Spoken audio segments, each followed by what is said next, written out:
What's good, everybody? It's your man Big Dog coming live at you with another episode of the True Players Podcast. I know you guys haven't heard from me in about 2 weeks. Um, just had to take care of some personal things, and now I'm back in the game right now, getting you guys another episode.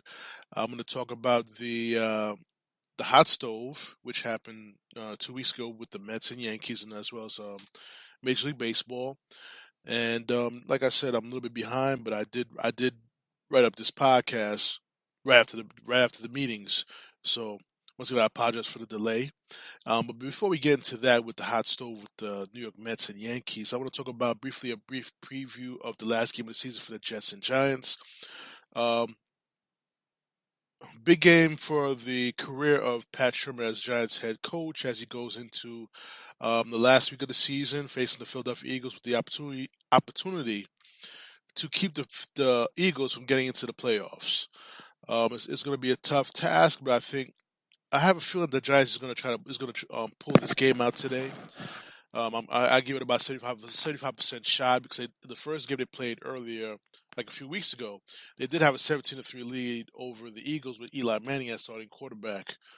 Um, so the Giants definitely do have an opportunity to win this football game, and we'll see what happens at 4 o'clock.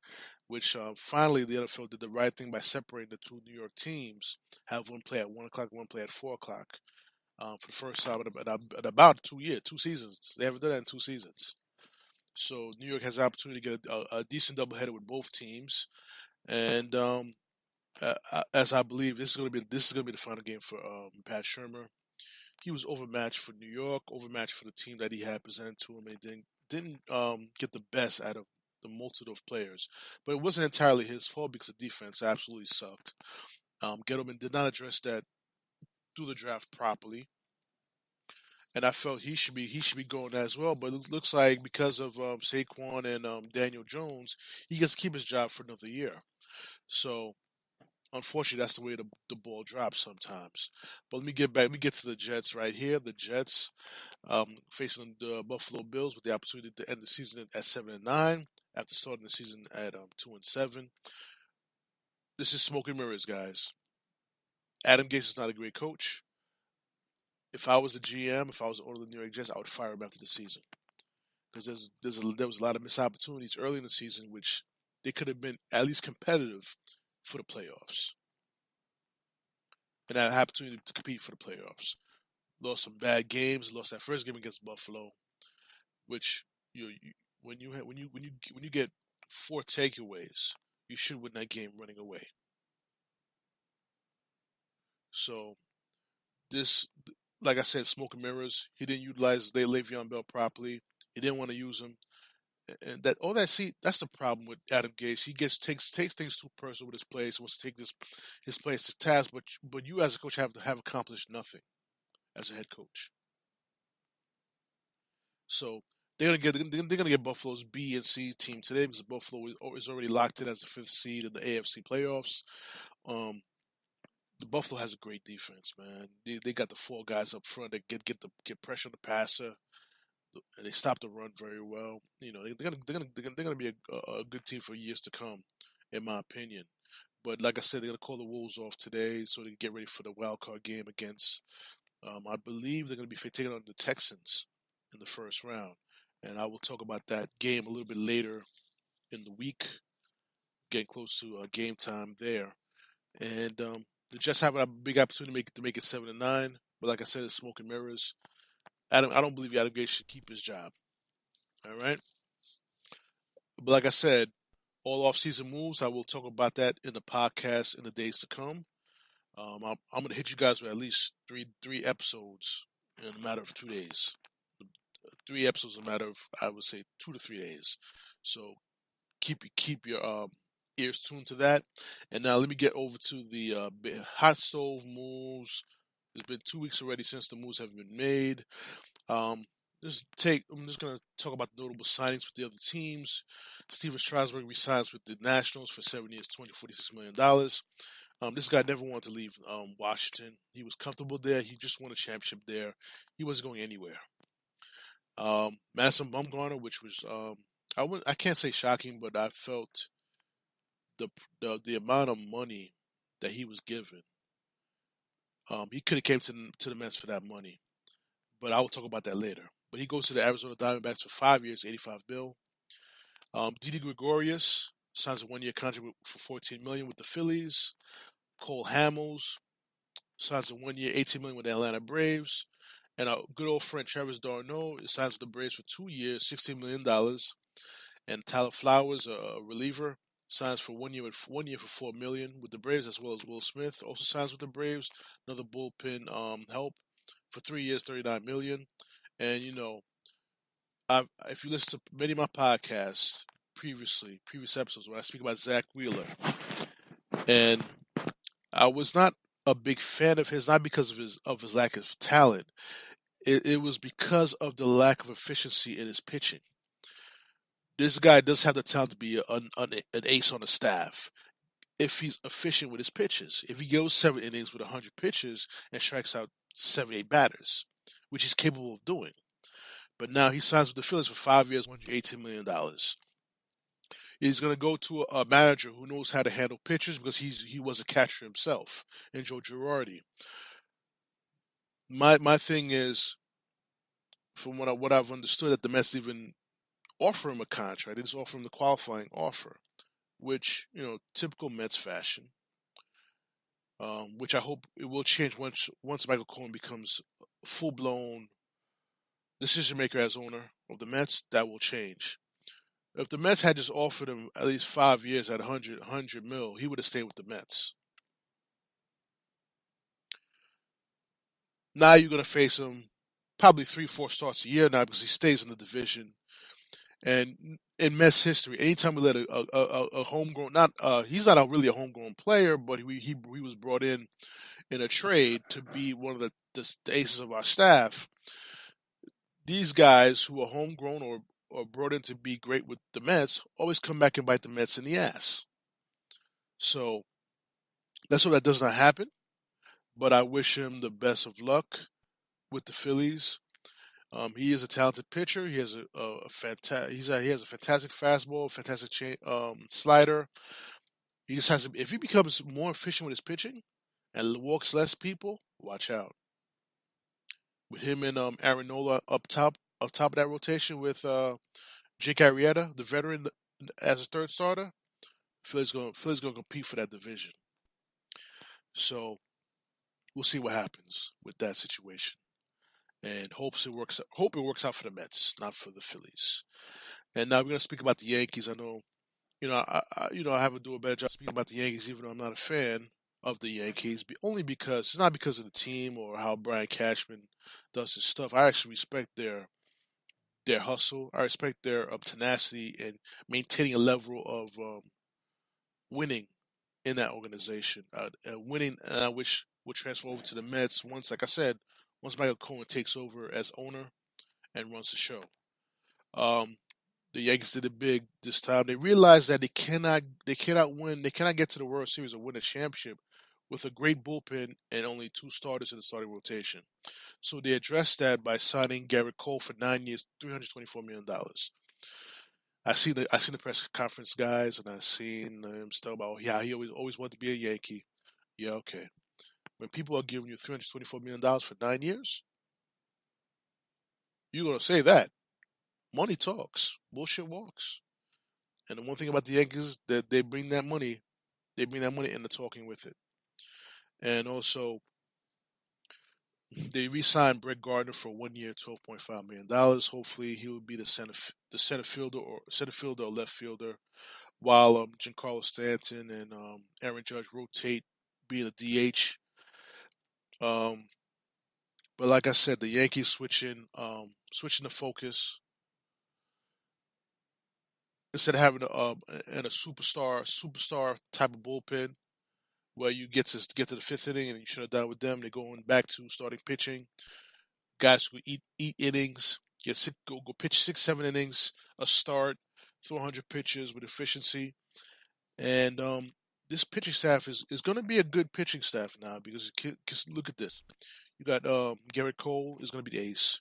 Still got Tanaka, who's on his last year of his contract. Severino's looking for a rebound season. Severino. looking for a rebound season from his injuries, and you still got Paxson and J. A. Happ, in which I believe they try to move him so they bring Herman back. Hopefully, they'll be able to bring Herman back from that domestic violence situation that he had during the season.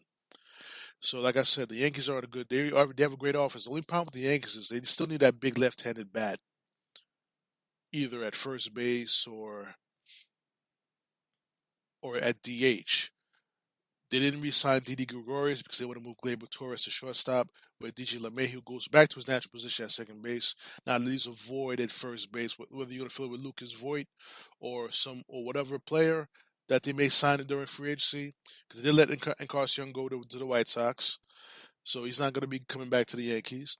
So the Yankees still got work to do, but I feel that they're still going to win 100 games. It's all about how many more games over 100 they're going to win. Now with Garrett Cole on the staff, people look at the 9 years and like, why are you going to give a pitcher 9 years for 324 million? Garrett Cole's like 29 years old. Trust and believe that. If the Yankees can get at least five solid years from him of at least 17, 18 wins, you won on that contract. The Yankees won that contract. So I'm gonna leave it on that as far as the Yankees go. Now to my fellow Mets fans, we're gonna talk about our Mets, our New York Mets. But first, let me start off by speaking about the two pitchers that we signed, in which we signed Rick Porcello for 1 year, $10 million. We signed Michael Walker for 1 year, $3 million.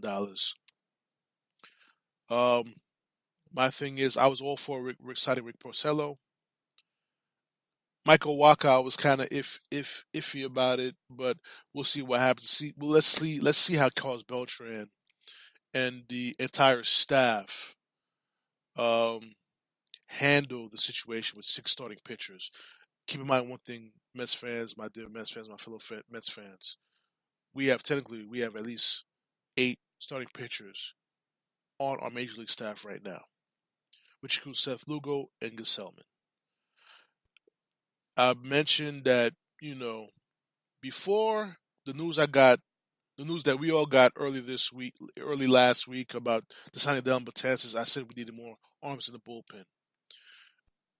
We addressed that by signing Dylan Betances, in which I was all for it. But it would not have been possible had certain things had fallen into place as far as um, get Cespedes to restructure his contract to about he's going to make about $6.5 million. I'm going to speak about that little in a few minutes about that, and the fact that Brody took a chance on a great arm. This guy has been solid for the Yankees his entire career, and you bring that arm to that bullpen. Plus, you bring back Jeurys Familia, who lost 20 pounds. Well, I think is gonna have a bounce back year. I have more faith in him in a bounce back year than I do in Diaz. Because you know why? A lot of you Mets fans don't agree with me. Familia has been great in New York at one point in his career. Though, in my opinion, he's been better than what everybody thought he was. In my opinion, the only game he really blew was Game One in the World Series in 2015, and that playoff, the one game playoff in 2016.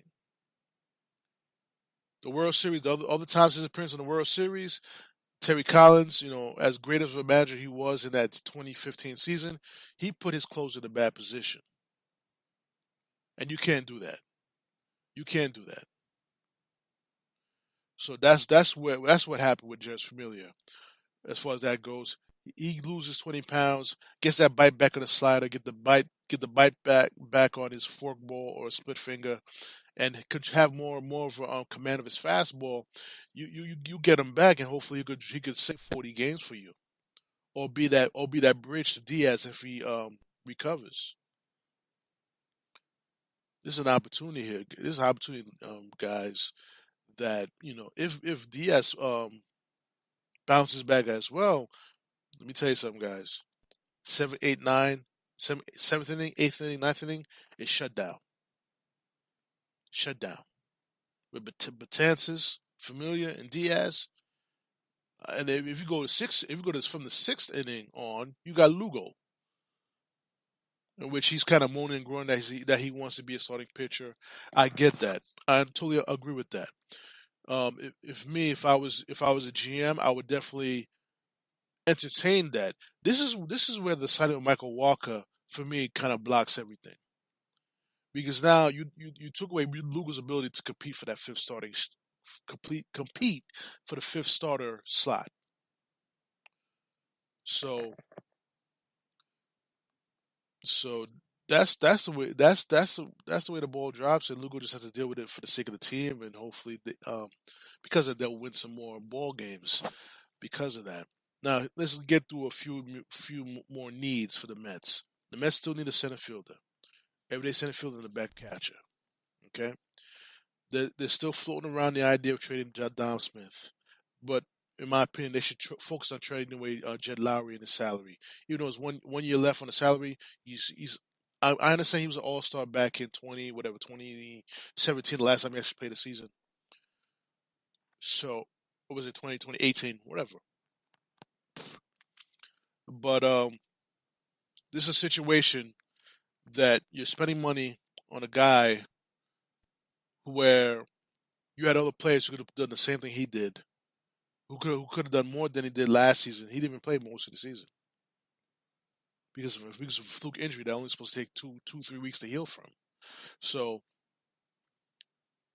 they should focus on trading Jed Lowry. I would love to keep Dom Smith, but the fact of the matter is there's no space for him on this team. Pete Alonso has that first baseman position on lock. Um, this is where I feel that the trade for Robinson Cano hurt the position flexibility of the New York Mets. Had it not traded for Robinson Cano, you could have shifted McNeil to second base, have Pete Alonso take some ground balls to the Arizona Fall League at third base, see if you can handle the position, and then you got Don Smith at first base, and you solidify everything from there. So that's the price you pay when you make a big trade like that. You take away one thing about, in my opinion, as a baseball GM, you gotta be able to have position flexibility and payroll flexibility at the same time, and also maintain a certain level of age on your team. Because each when a guy gets over 34, 35, then you gotta really take a look at like, whether or not he's worth it for the team, worth keeping him on the team, or worth trading for a guy on the team. So that's my opinion in regards to that. But Dallas Smith is definitely trade bait. Looking to trade, if they have to trade Jared Dowd, they have to throw Dom Smith into the deal. Brandon Nimmo, another guy who I don't want to trade. I think he'd be a viable fourth outfielder, um, or even a starting outfielder. But the need is center field. The Mets are floating the idea of against Starling Marte. Let's try to get this guy and hope he doesn't dog it, because I heard stories about he does dog it at times. Um, let's see what happens. Maybe you could try to find a trade without trading away Nimmo.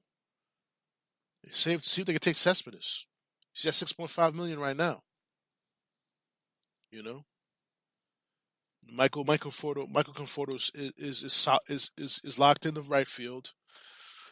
Um, and then now the potential of having Mookie Betts on the team for next year now it comes to effect with Michael Cohen soon to be taken over as full control as Mets owner. It should happen right away. If he's gonna pay his money to buy the team, he should have say in the team no matter what. That's my opinion. That's bullshit what the Wilpons are trying to do. And I heard the Wilpons had a loophole where they could back out of the deal. If I was Michael Cohen, if I'm paying, I already gave you money to pay off your debt at the Madoff scheme, and I'm trying to take over the team. You best believe I'm gonna have a say. What I gotta have a say of what's going to happen on that team from day one, not 5 years later, not 3 years later. You know, so that's how how I would handle the situation. And I would love to work for a guy like Steve Cohen because he's a passionate fan and he's willing to invest in a team. So now, as the Mets, enter the season with six starting pitchers. And this is my opinion about the whole situation. How would you utilize Rick Porcello and Michael Walker? And I would say Rick Porcello would be the fifth starter with Stroman, with Syndergaard, Degrom, Stroman, Matz, and Porcello. Rock it like that, and have each pitcher go at least 30 to make 30 starts per season, in which the sixth starter can make about, I would say, anywhere from 15 to 20 starts. There's ways of doing it. One of my ideas is to, like, every 4 or 5 starts, have each pitcher, not go another, not go miss his turn in the rotation at least one time every 5 starts, in which you could utilize him in a way that his bullpen session could be utilized in a live game where he could go in there and throw an inning or so. That'll be his bullpen session while pitching in a live game. So he'll keep his continuity up while he's resting for that one start, and then get him in line for for his next start on 5 days. That's the way I would utilize that. But now let me get into now what the Mets they should look at is now the center fielder. I already spoke about Starling Marte. They can go into the season with Nimmo as the starting center fielder, even Michael Conforto. But backup catch is very important. You know, I want to see how Syndergaard does. First of all, he has a great creative rapport with Wilson Ramos, and stop making excuses why he hasn't been himself. Get that in order. That's why spring training is going to happen in about 6 7 weeks. Get that in line and get it done, guys. Backup catchers. This is my top 4 guys for backup catcher right now who are still available. Jonathan Lucroy, a veteran catcher. He had a subpar season last season. You could get him on the cheap, but he knows how to handle a pitching staff. Another guy who knows how to handle a pitching staff, who's also a veteran, an older veteran, Russell Martin. Another guy who could handle a pitching staff and has catch in playoff games. So he'll know how to control the pitching staff and not lose too much offense when Wilson Ramos is having a rest. And I don't know how you guys feel about Kevin Plawecki. Um, he's a free agent. Cleveland didn't resign him. What do you guys think about that? I think the Mets should look into it because he's already been in the organization. He already knows the pitching staff there, so it's not going to be too hard of a adjustment for him and the pitching staff because they already know each other. Another guy that I'm looking at is also Matt Wieters from the Baltimore Orioles. Another veteran guy, a big bat when healthy, and let's see what happens. Let's see where Brody's going to go at now. And I did mention, bullpens. Even though the Mets are now setting their bullpen with Dylan Betances, you could never have enough bullpen arms. And these are my top 5 guys for bullpen. Well, actually 4 guys because Tyler Clipper just got signed to the Twins. So let's look at another guy, an old Met, Addison Reed, who pitched good in New York, who was a good pitcher in New York. You should look at him. Still look at him. Still look at him. Francisco Liriano, a left-handed pitcher. You can have another left-hander to go with Justin Wilson, who could be stretched to another starting pitcher if you wanna be a little bit greedy in regards to that. Ivan Nova, another guy who could start, but also come out of the bullpen as well. You could also look at that situation as well. And I don't know how you guys feel about this, but if I was GM of the New York Mets, I would definitely take a look at Matt Harvey. Remember one thing: Matt Harvey had an issue with Sandy Alderson. Sandy Alderson is no longer there anymore. You got Omar there, so hopefully Omar can smooth the waters as and hopefully bring him back. Have him pitch in the minor leagues, get his mind back. And if God forbid, if you're unable to resign Marcus Stroman, and Harvey has great season in the minor leagues, You slide him right back into that rotation. I'm just saying.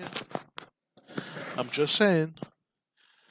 So now the Mets. I'm gonna go into now the infield, outfield. Where we need more depth in the infield because you can't guarantee Cano's gonna is gonna play the entire season. These are the guys I'm looking at, as well as infield depth, backup players, okay, guys who give extra at bats. Joe Panic, who did a great job filling in when Cano was injured. I would like to look at him because he's a left-handed bat that we need in the lineup. Starling Castro, a guy who could play multiple positions, um, whether it's third base, shortstop, second base. He covers a lot of terrain in that infield. You could definitely look at him. Bring back an old vet like Asdrubal Cabrera. He could again he could play third base and second base. I wouldn't put him in at the second shortstop, but second and third base is good enough.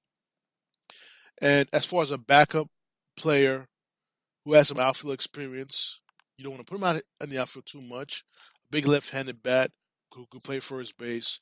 Our old friend Lucas Duda as a backup to Pete Alonso. Um, Definitely we should look. We need big left-handed bats. We don't have enough. We have Conforto. We have Nemo.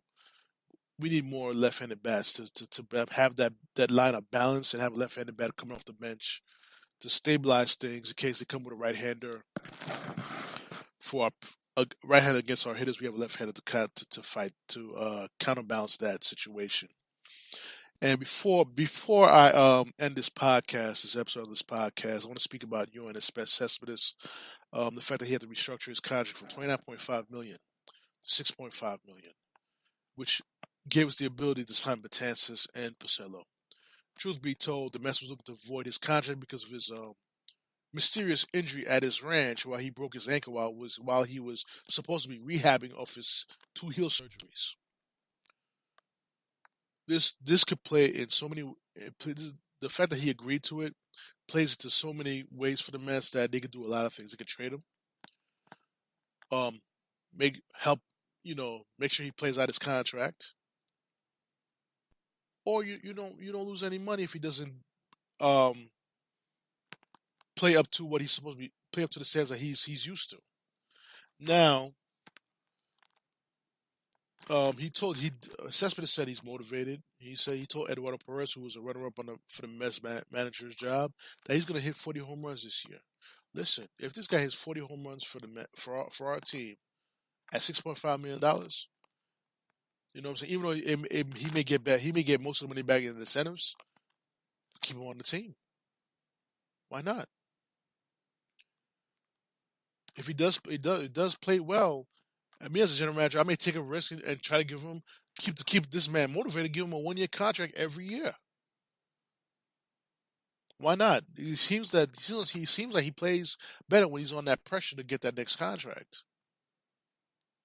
So these are my thoughts about the Mets moves and Yankees moves. Yankees moves about their roster. They still got work to do. Both teams still got work to do. You know what I'm saying? Because both did, especially the Mets, the division, National League East American National League East is going to be a beast of a division. You got the Phillies, you got the Braves, you got the Nationals, defending champions, you got the Mets and the Marlins. And I think the Marlins going to be improved as well. But you got four teams in that National League East who could win that East. So I'm gonna sign off on this podcast. I'll meet you guys with another episode real soon. Hopefully, by the end of the night, it'll be posted. This will be posted um, today, this afternoon, and then the next episode will be posted either early tomorrow morning or tonight. Going to speak about dreams and what you guys should be focusing on in the year 2020. Um, that episode gonna be shooted off the hip. There's no outline for it. I'm just gonna speak from my heart about what everybody should be doing, how to put themselves in a better position than what they were the year before. Um, Once again, you can listen to my podcast on Joey G Radio, TuneIn Radio, Spotify, Google Podcast, Apple Podcast, iHeartRadio, SoundCloud. Any comments, feedbacks, hit me up on my email, True Players Podcast. That's TRU PLAYAZ@gmail.com. Look forward to hearing from you guys. I'm going to sign off on this podcast. Peace.